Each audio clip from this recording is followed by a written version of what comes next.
In our last few episodes, we discussed what life was like in an 18th century inn or tavern, as well as some of the commodities that were available for the weary traveler. But none of this takes place unless you have the structure of a cabin or home, and that doesn't happen unless you use the tools of the time. Now, by the time of Crockett's birth, the eastern seaboard was heavily populated, and every vestige of civilized life was present everywhere one went. With that being said, it was much easier to gather materials, including milled lumber, in order to build a home or a place of business or some other structure. But the further one went into the backwoods, well, the more labor-intensive it became to build a very simple shelter in which you and your family could stay.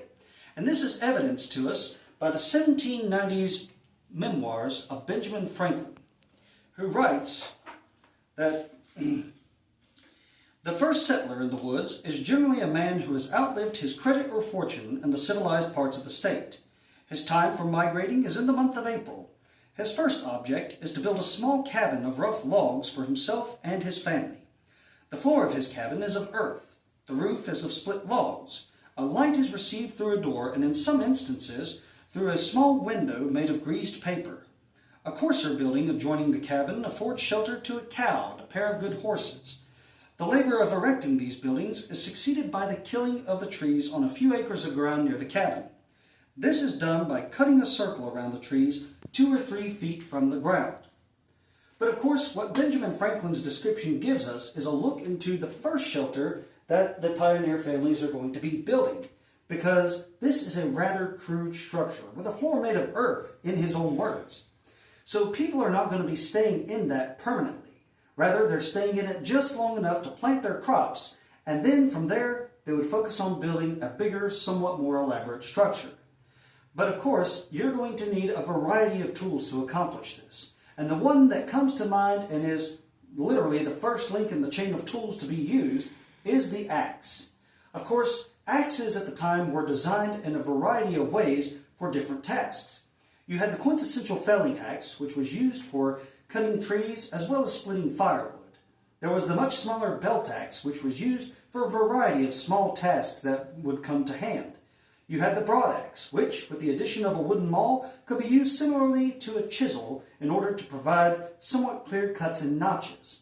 But the best one, and the one that quite literally left its mark for centuries, was the hewing axe, a chisel-shaped tool sharpened on one side with the purpose of hewing logs flat. But aside from the axes, another very common woodworking tool were saws.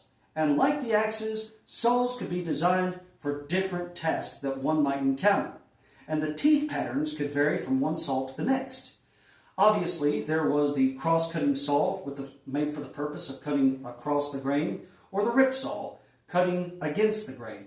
There was also the standard hand saw, and in some cases you could substitute that with a backing saw, which would help to ensure straight cuts. But these are just some of the main tools that would have been available to the typical frontiersman.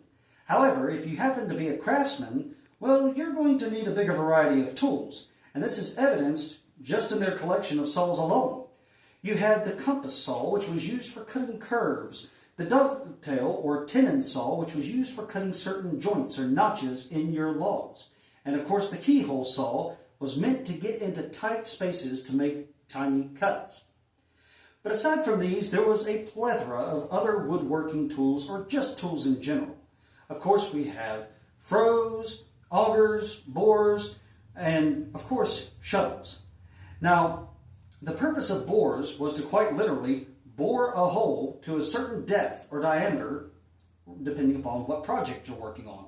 Froes were used to split logs into shingles to make a roof for your house or other structure. As for the shovels, well, what can we say about them, but they were a groundbreaking invention. Now, there you have it, folks. It's a very simple look at just a few of the many tools that people were using on the frontier to carve a living out of the wilderness. But it should be noted that, yes, we know that these tools were being used worldwide. These were tools everyone was using. But in the focus of what we're trying to dwell on in our series, well, it should be noted that these are quite literally the tools that made America. So next time you go to the hardware store and you pick up an axe, shovel, or something like that, well, you're probably going to think back on this video and definitely not take it for granted. But nonetheless, this concludes our Fun Fact Friday for the week. We want to thank you all so much for joining along as we explore life as it was in the 18th and 19th century. As always, we encourage you to come on out to the Crockett Tavern Museum, as well as follow us on Facebook and YouTube. And, as always, the hours of operation and admissions will be listed in a link or description attached to the video. With that being said, this is Isaac White from the Crockett Tavern Museum here in Morristown, Tennessee, signing off for now and saying goodbye and God bless.